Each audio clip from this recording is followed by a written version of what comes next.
there. We are in one All piece. right. We are in one piece. You guys know I'm usually pretty upbeat. Yeah. This was not my favorite week of the year, so I am glad to be here with you, and I'm glad to see each of you as well, and I look forward to our time together. I'll start with my announcement, Sure. if that's okay. So just want to highlight an event that's coming. First of all, I want to say there's a lot going on, and I think some of that's as we get into the school year, and there's kind of a new season starting. So lots of slides that you see going through, and I just want to make sure you know that all of those slides are also visible on our website. On the very first page, just scroll down and you can see all the events, all the fun, exciting things that are coming. But I particularly want to highlight Ted and Company. Ted and Company Theater Works. And for those who have not seen them before, and I actually don't know that I have. Maybe I have at annual conference. Theater troupe, and they do a really variety of shows. And I just wanted to read the description of the show that they're going to be doing here on September 25th, Sunday evening at 7 p.m., right in this very sanctuary. And the show is called Holy Surprises. And it says, laughter and new understandings are often rooted in surprises, surprises that delight, challenge, and inspire. In Holy Surprises, Ted and Jeff will weave sketches, monologues, and song into an evening celebrating God's subversive sense of humor. Intriguing. So September 25th, 7 p.m., right here. They're fantastic. And they are on, can I segue here, our September-October newsletter. Our office staff have been very busy assembling this newsletter, so we have all of the up-to-date information and we know everything that is going on. So the newsletter was emailed out this week. Most of you should have gotten it. If you haven't gotten it, call the church office. They'll put you on our email list. If you're one of our online community, we invite you also to check in with the office, and they can make sure that you get a copy of Along the Way, it's called. And Ted and Company are right here on the very front page, but lots of things in it, and it's great. The office staff has done a great job in helping to keep us informed. I got a couple announcements too. And that is to say that our youth will be gathering. We usually gather the first Sunday of the month, but this being a holiday weekend, we decided to push that to next Sunday. So we're going to be gathering next Sunday at my place, 4:30 to 7. So for junior high and senior high youth, mark that on your calendars. The other couple announcements that I have to do with adult Sunday school and regular Sunday school, which we are now calling Faith Formation. So this is that hour that exists between 9:15 and 10:15 in the morning. We have opportunities for all ages. Right now, John David Bowman is leading a class, and you will find that downstairs in Fellowship Hall if you come next week at 9:15. And even if you haven't been here the last couple weeks, you can jump right in and pick up with that group. And our Nursery, Shine, and Blaze, junior high and senior high youth are also meeting from 9:15 to 10:15 every Sunday now, moving forward. So we welcome you to come join us for that time together. And the final announcement I have is that during the children's time today, because our Blaze group doesn't meet during church anymore, some of our youngest Blaze kids starting in kindergarten are here in the sanctuary with us. We're going to have our children's time, and right after children's time, we are going to leave for our kids club, which is basically any children, any of the younger Blaze children that would like to come with us. We're going to spend the remainder of this hour together, probably down in the Blaze room, or more likely at the end of worship to get picked up at the playground because it's a nice day today. So parents, just know that when you send your kids up for children's time, we're all going to be leaving together if they would like to go to Kids Club, or they can return and sit with you. But if they want to leave with me, then we'll head out and do some fun things together. Can I go too? You can. I think you have some responsibilities in worship. Pam has to preach, so I know it'll be fun, but yeah, maybe another time. All right. Yeah, maybe another time. Yeah. One other quick announcement. Men in Conversation. This Tuesday morning, the first Tuesday of the month, 8 a.m., out at Barry and Sandy Garman's place. You can find directions for that. Ask any man who's been at these wonderful times of sharing, or call the church office and you can get more information. But we want to just remind you the first Tuesday of every month at 8 a.m. We have a new worship theme. We do for September. have a new worship theme. We have a new series on building peace. You know, we live in a world that is just wrought by conflict and violence and all sorts of things, and we wonder as Christians, as followers of Jesus, what does that mean for us and how can we respond? So for the next several weeks, we're going to be looking at peace, kind of coming at it through a variety of directions. This morning in particular, we're going to talk about another way. You know, we know about fight and flight when it comes to conflict. There's a third way. Looking forward to it. Yeah, good. Welcome to worship.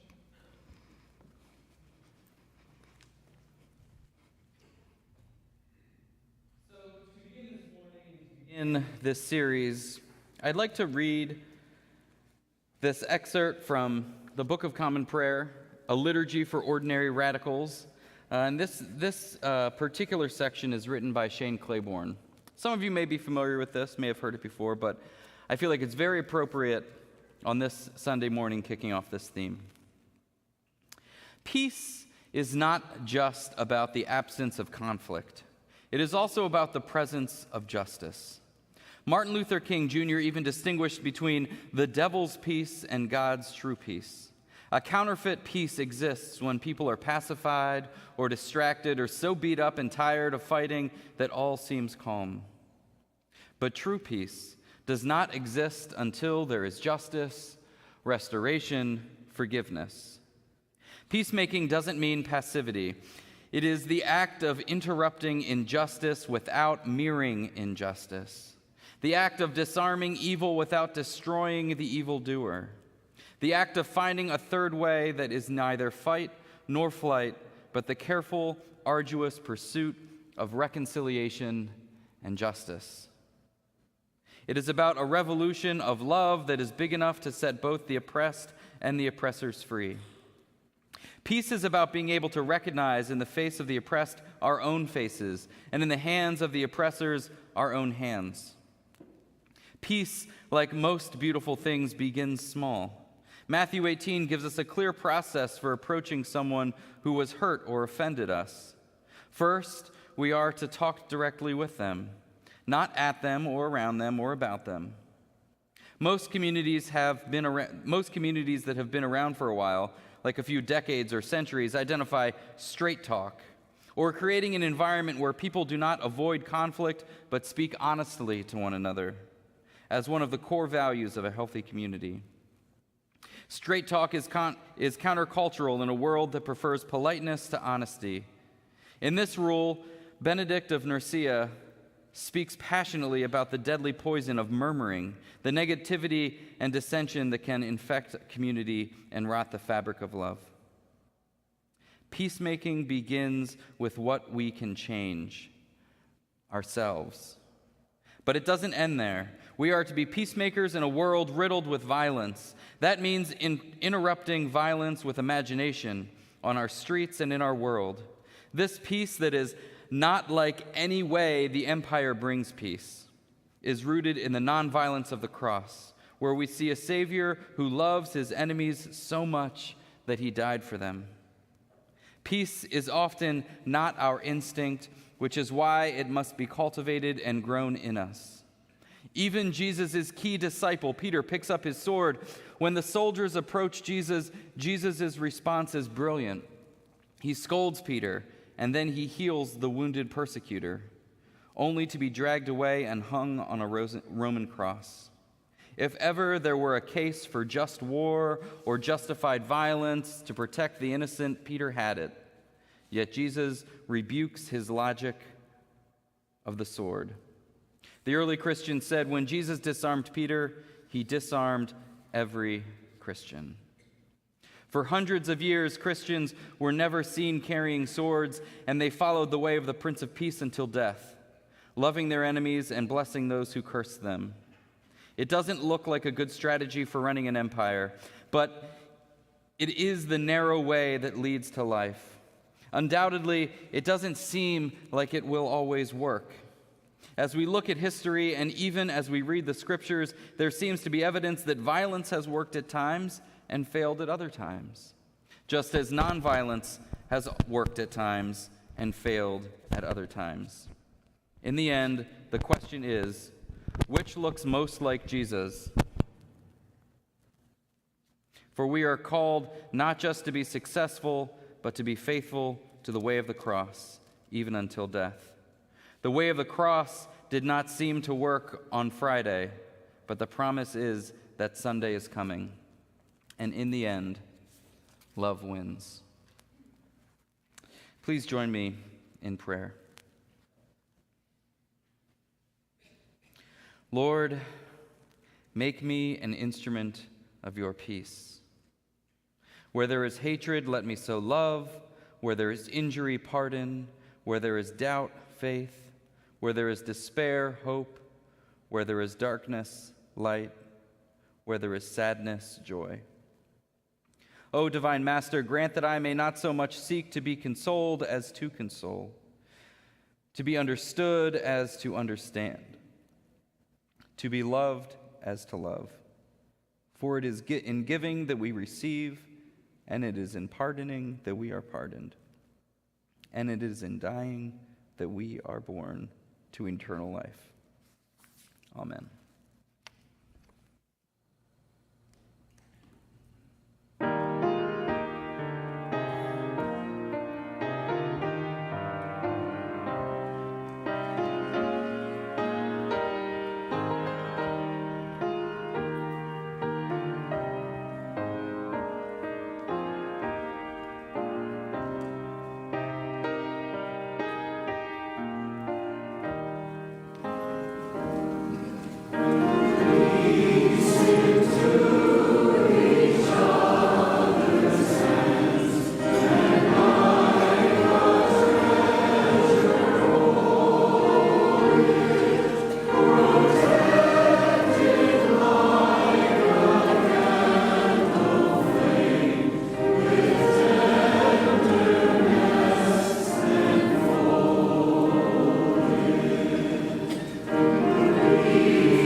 Children to come up here with me. Come on down.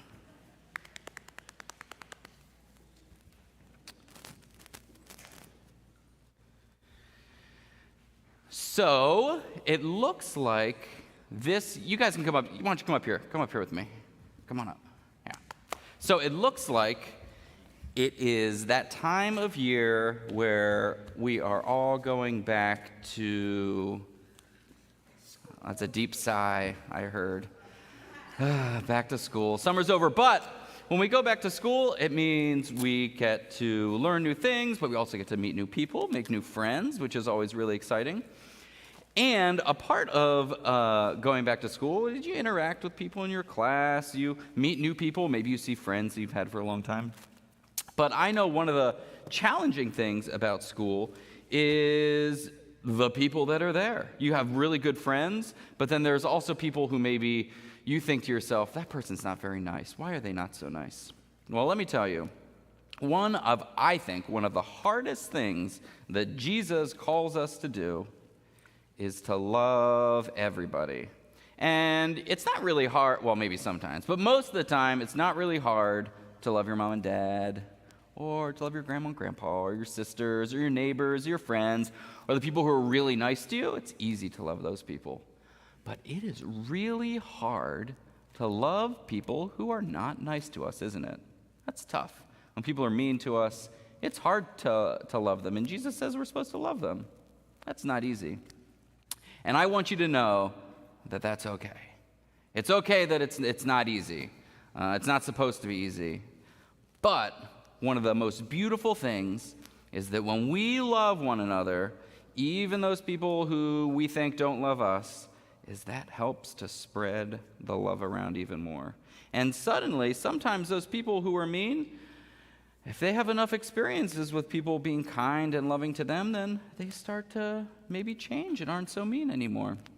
And Jesus has this way of teaching us and showing us that to be kind and to love other people is really the secret answer to everything. And Jesus tells us that over and over again. We see it in the Bible over and over again, that this is the most important thing, that we love one another. We love God, and the way we love God is we love one another. So a reminder, as we're going back to school and we're meeting new people, take deep breaths, even for those people who aren't very kind and nice to us, and try our hardest to be loving and kind to them, even though it's not easy. All right, let's get out of here. Let's go, guys.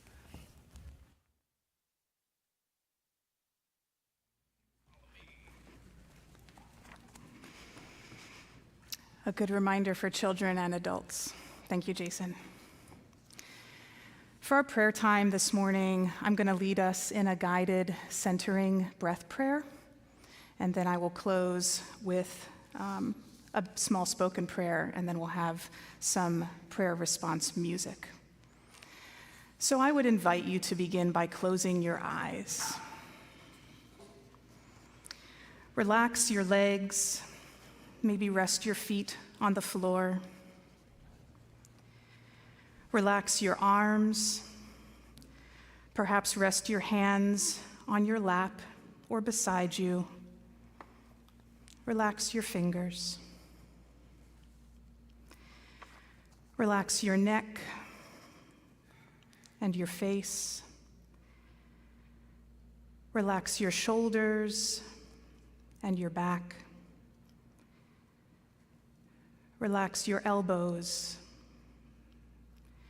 Relax your knees and your toes. Breathe in slowly and deeply, and breathe out slowly. Breathe in slowly and deeply,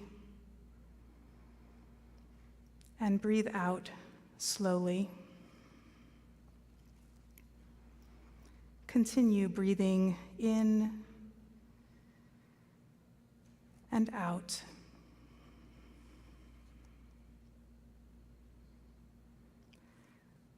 Notice your breath.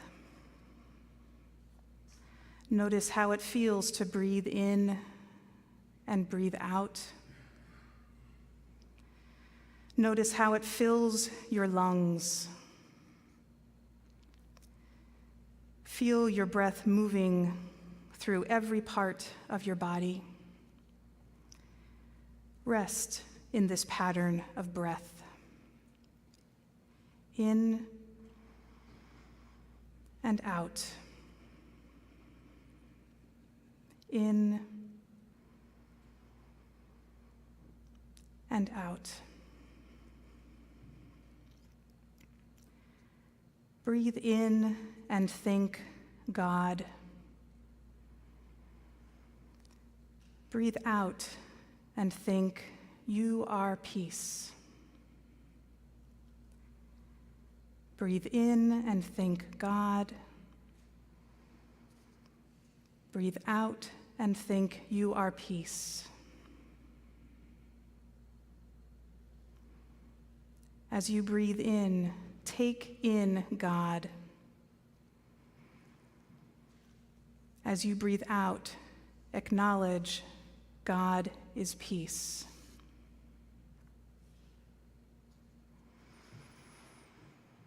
God, you are peace.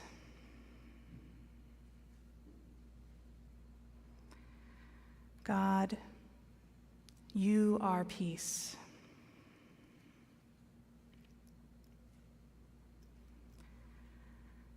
God, you are peace. May your ways be our ways. Guide us to share your love with those who we find it easy to love, and also with those who we find it difficult to love. Show us another way, a way that is attained only through fully living into your spirit and your presence and your peace. Heal our tender spots where we are broken and in pain, in body and in spirit. Grace us with abundant life in this world and the next. God, you are peace, taught and lived through the love of Jesus. May your ways be our ways. Amen.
kind of don't want to say anything after that.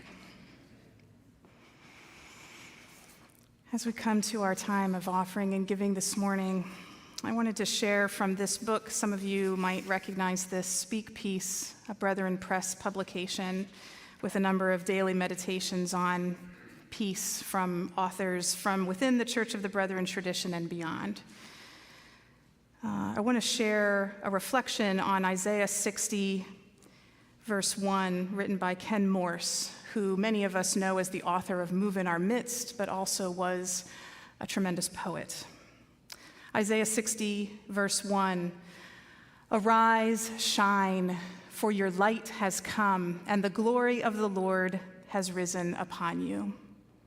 And Ken Morse writes these words: "A round sun rising, lifting, breaking, pushing, piercing, penetrating gray horizons, exploding in amber crests of light, filling the atmosphere with warmth and hope and joy and life. Every day is a gift from God, every dawning an act of grace. Every morning is new." May both the act of giving and the fruits of the gifts that we bring to and with God create the same sense of warmth, grace, and newness for us and for others.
need a little help with that, especially today.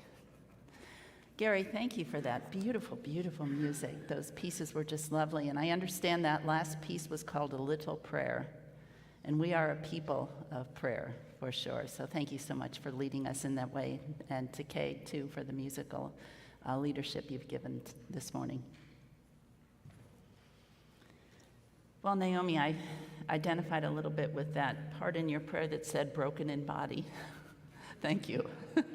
It took on new meaning for me this week. I broke a little bone in my hand. So hopefully things are on the mend, but you just never know what your week's going to hold. And it wasn't what I anticipated, but it's okay.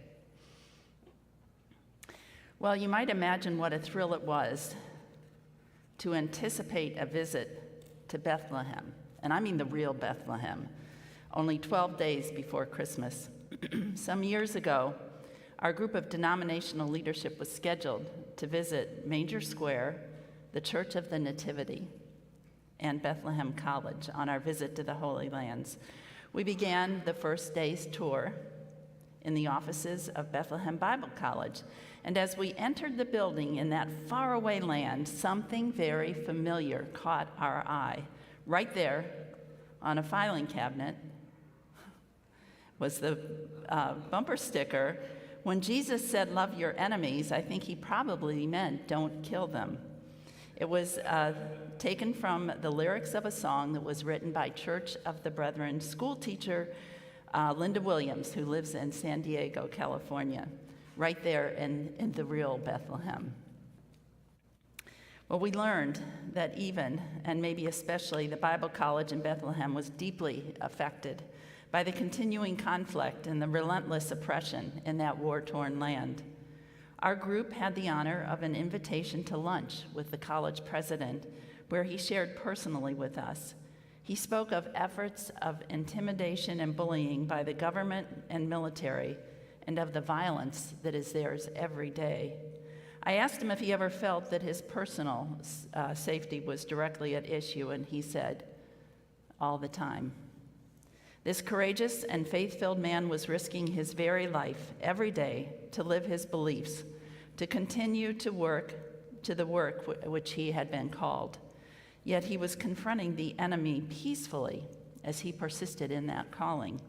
He was living out the message of the bumper sticker in the front office, and I've often wondered since then how often that message gave him the courage and the resolve to go on when other courses of action must have seemed more intuitive.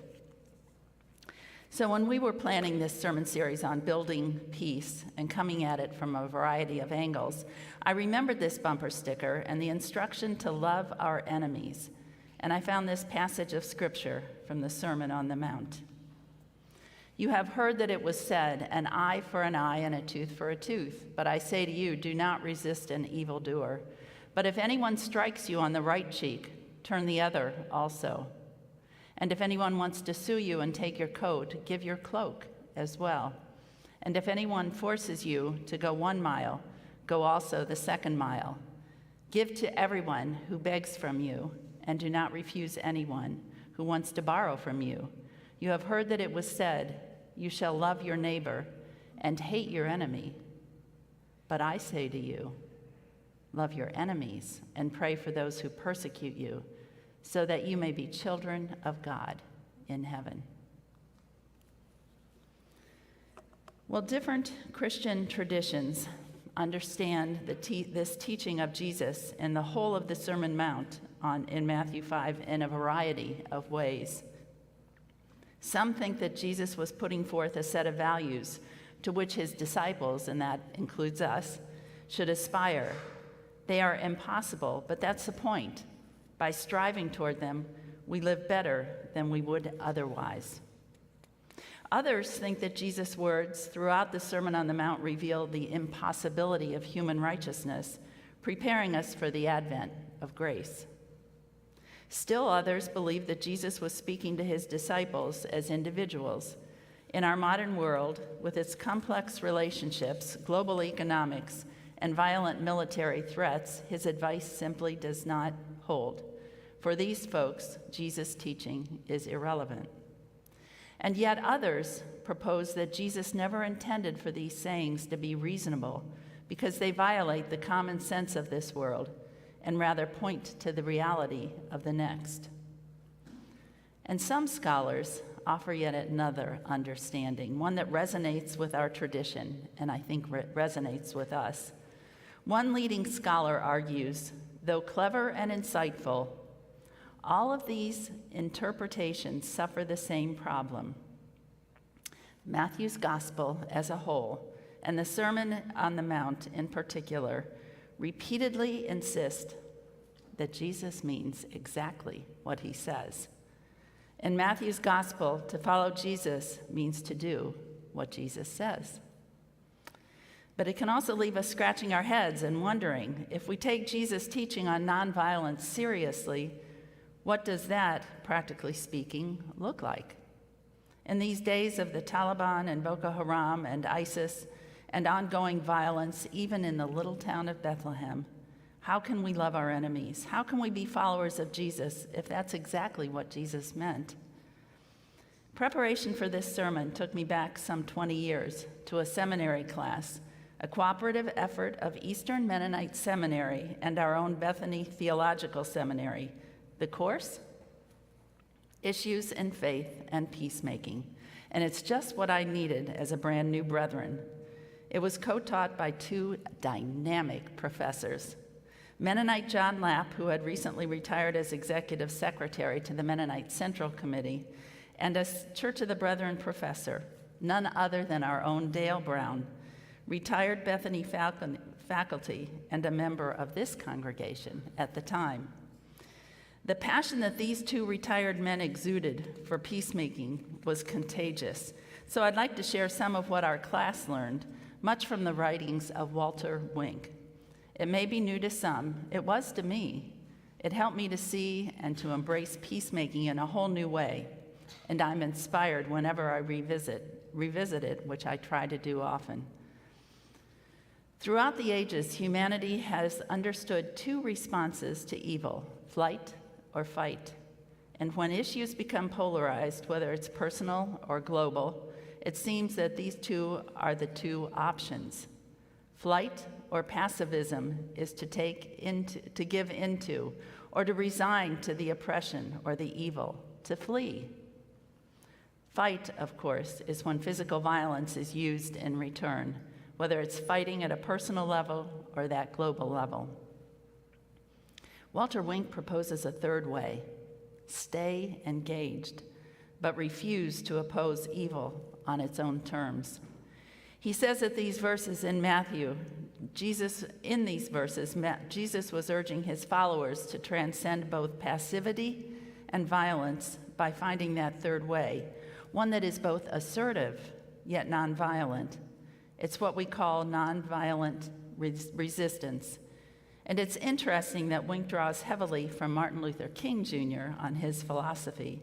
King draws heavily from Gandhi and the Gandhian theory of peacemaking, and Gandhi credits the life and the teachings of Jesus, especially the Sermon on the Mount, as most instructive and inspirational. Each of these men lived out this theory in nonviolent resistance, a third way, in their own context. King, as exemplified by the Selma to Montgomery marches against racial injustice, Gandhi in his Salt March to the Sea in response to the oppressive British rule. And the examples that Jesus provided support this understanding.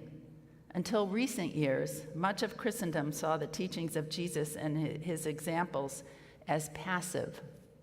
Turn the other cheek implied a doormat kind of non-response that made peace-seeking Christians seem cowardly, even complicit in the face of evil. Give also your cloak seemed to disempower all opposition to evil and to encourage submission. And going the second mile had become a platitude, meaning nothing more than encouraging collaboration with the oppressors. If we understand Jesus' teachings this way, they appear impractical and potentially self-harming, with an open invitation to bullies and oppressors and abusers and more. Wink offers a few words of explanation on how this understanding of this passage came to be. 5th century theologian Augustine was highly influential in the development of Western Christianity. He believed and taught widely that the gospel teaches non-resistance, not to be confused with non-violence. And therefore, a true follower of Jesus would not resist, even attempt, self-defense. To compound that understanding, centuries later, when the Bible was first translated into English, King James didn't want anyone to think that they had recourse against his army or any other army. His orders clearly would have influenced the nuances with which the translators chose their words. So the teaching of the church across the centuries and tradition has certainly colored the way that this teaching of Jesus on nonviolence has been understood. According to Wink, Jesus never displayed that kind of passivity. Jesus counseled resistance, but without violence. Jesus articulated a way by which evil can be opposed without being mirrored, the oppressor can be resisted without being emulated, and the enemy neutralized without being destroyed. When turning the other cheek, giving a cloak, and going the second mile are studied in the context of the law and social customs of Jesus' day, they take on quite a different meaning, not at all about passivity, but all about non-violent resistance, pointing us to a new way of confronting evil, whose potential for personal and social transformation we are only beginning to grasp. It calls for a posture rooted in profound resistance and unexpected refusal to play the opponent's adversarial game. Not flight, not fight, but a third way, that of nonviolent resistance. And what about that culminating instruction to love your enemies? In the original language, this love is agape love and indicates neither a romantic love nor a warm, fuzzy, good-feeling love. It has nothing to do with liking someone or liking something. Rather than a feeling, it indicates something of the will, a decision. It's about understanding creative, redemptive goodwill for all people. It's what many would call the love of God working in the lives of people, and that offers to hold open the possibility of the enemies becoming just. It is the hope and promise that no one is beyond the scope of God's transforming love. And I think that that is what Jesus meant by loving our enemies. He set up this command to love the enemy with radical and audacious, non-violent resistance in turning the cheek and giving the cloak and going the extra mile. And love, the agape love of God, is extended to the enemy through resistance, thwarting the cycle of violence and offering hope for a better and a peaceful way for all. The idea of nonviolent resistance was a fairly new idea to most of our class, and it took a lot of discussion, debate, and time to let it soak in, to ask questions, to begin to imagine the possibilities. One of the questions that was raised was about the possible value or effectiveness of nonviolent resistance in the case of great evil such as Hitler and Nazi Germany. Some classmates questioned how loving the enemy would or even could have stopped the incredible evil. Although an overarching strategy of resistance was lacking, there were several successful acts of nonviolent resistance, several pockets where the third way was most effective. Consider this true story. It all started one cold, dark evening during the winter of 1940 with a knock at the door of André Trocmé of Le Chambon, France. He answered the door, and there stood a hungry, cold woman, a Jewish refugee fleeing the Nazis. A simple act of kindness became a beacon of hope for thousands of people fleeing the Vichy government, conspirators with the Nazi regime. 5,000 refugees were saved, housed in private homes, on farms, and in public institutions. They hid in the countryside whenever the Nazis came through, and one of the villagers later recalled, "As soon as the soldiers left, we would go into the forest and we would sing a song. When they heard the song, the Jews knew that it was safe to come out. The locals welcomed and sheltered them, even educated their children, and some arranged for many to escape to safety in Switzerland or Spain via a well-organized underground network." Consider these other pockets of nonviolent resistance as well. Bulgaria's Orthodox Bishop Kirill told Nazi authorities that if they attempted to deport Bulgarian Jews to concentration camps, he himself would lead a campaign of civil disobedience, one of nonviolent resistance, lying down on the railroad tracks in front of the trains. Thousands of Bulgarians, Jews and non-Jews, resisted all collaboration with the Nazis, and it is thought that because of these and other non-military measures, all of Bulgaria's Jewish citizens were saved from the death camps. Nonviolent resistance made a difference, and it worked. Perhaps if there had been more pockets of peacemakers and they could have joined efforts, the outcome might have been different. There's no guarantee. Nothing is certain, even with the most faithful of intentions. Each situation takes the creativity and wisdom of God's Spirit and the community together, discerning ways that make for peace and a willingness to engage in nonviolent resistance. My imagination has often returned to the 2014 annual conference that was held in Columbus, Ohio. Cliff Kindy, kind of our brethren activist, brought a proposal to the delegate body. It was to offer 200 and some of ourselves in exchange for the abducted Chibok girls held in captivity by the Boko Haram in Nigeria. Would such an exchange have worked? Maybe, maybe not. Was it dangerous? No doubt. Was it a third way? For sure. Was it loving the enemy? Absolutely, as it allowed space for the possibility of transformation for all. Would I have participated if given the opportunity, volunteering to be one of the 200 and plus? I'm not sure. What I do know is that too often I've done the safe thing, and I wonder if I'm ready now to do a faithful thing, like Andre Trocmé, like Bishop Kivil, like King and Gandhi, like Jesus. I hope so. That's why we remind ourselves each week that we are committed to practicing peace. That's who we are. We are called to exercise and strengthen our peace muscles so they don't become flabby and sloppy. And we join with our sisters and brothers around the world who are doing the same, so that we are ready and prepared to turn the cheek, to give the cloak, and go the extra mile, and to love our enemies. That's the third way, the Jesus way. And as peacemakers, we participate in building a new world, empowered by God's Spirit, where all shall be God's people in justice, love, and peace.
As we go from this place, help us to remember that we see a new world coming where everyone is free, where all will be God's justice, and justice will all shall be God's people in justice, love, and peace.